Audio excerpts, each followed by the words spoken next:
आज हम बिमा का दूसरा उपयोग पढ़ेंगे। इससे पहले वाली वीडियो में हमने बिमा का एक उपयोग पढ़ा हुआ था, किसी भौतिक राशि के मात्रक को एक पद्धति से दूसरी पद्धति में बदलना। आज हम पढ़ने वाले हैं कि बहुत सारी भौतिक राशियाँ दी गई हैं, उनमें हमें संबंध स्थापित करना है। तो जैसे कोई एक एग्जाम्पल हमें दिया गया है, कण पर लगने वाला अभिकेंद्र बल F, कण के द्रव्यमान m, कण की चाल v, वृत्तीय पथ की त्रिज्या r पर निर्भर करता है। बिमीय विधि से इनके बीच संबंध स्थापित करना है।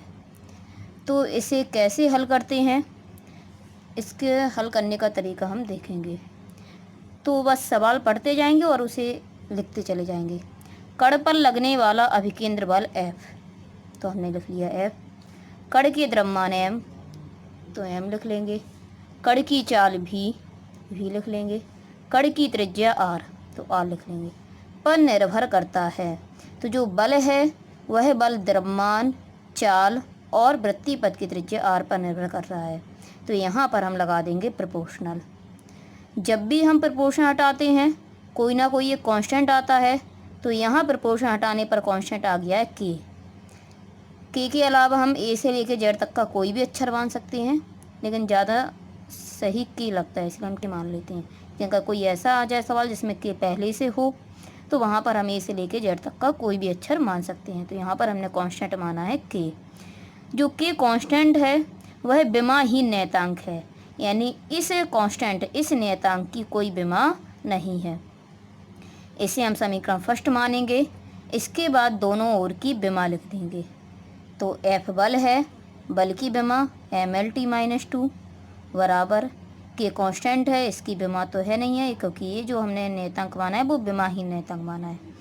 m द्रव्यमान है जिसकी बिमा m है, m पर पावर a चढ़ी है तो यहाँ भी पावर a चढ़ा देंगे। v वेग है जिसकी बिमा Lt-1 है। v पर घात b है, तो इसी तरह से v की बिमा कर हम इस पे भी घात b चढ़ा देंगे। r त्रिज्या है, त्रिज्या की बिमा l होती है, r पर पावर c है तो इस पे पावर भी c चढ़ा देंगे। इसके बाद mLt-2 क्योंकि तो m पर पावर a है तो m की पावर a हो जाएगा। Lt-1 की पावर b है तो अंदर गुणा करेंगे तो l की पावर b और t की पावर -b, -1 का b में कर देंगे। l की पावर c, mLt-2 बराबर m की पावर a, m a की बार है तो सीधा m की पावर a। यहाँ l पर पावर b है और यहाँ l पर पावर c है। गुणा में घातें जोड़ती हैं इसलिए यहाँ हो जाएगा l की power b plus c। t पर पावर -b है और तो कहीं t है नहीं, इसलिए t की पावर -b लिख देंगे। घातों की तुलना करेंगे तो घातों की तुलना करने पर देखेंगे हम, यहाँ m पर पावर a है जबकि यहाँ m पर पावर 1 है, इसलिए a बराबर हो जाएगा 1। इसी तरह से देखेंगे यहाँ l पर पावर b प्लस c है जबकि यहाँ l पर पावर 1 है, तो b प्लस c बराबर 1। इसी तरह से t पर पावर -b है और यहाँ t पर पावर -2 है, तो -b बराबर -2। माइनस से माइनस कैंसिल हो जाएगा, b का मान हो जाएगा 2, a का मान सीधा ही निकल आया है, b का मान 2 यहाँ रखेंगे तो c बराबर निकालेंगे तो 2 साइड लेके जाएंगे माइनस का हो जाएगा, इससे c बराबर निकल के आएगा -1।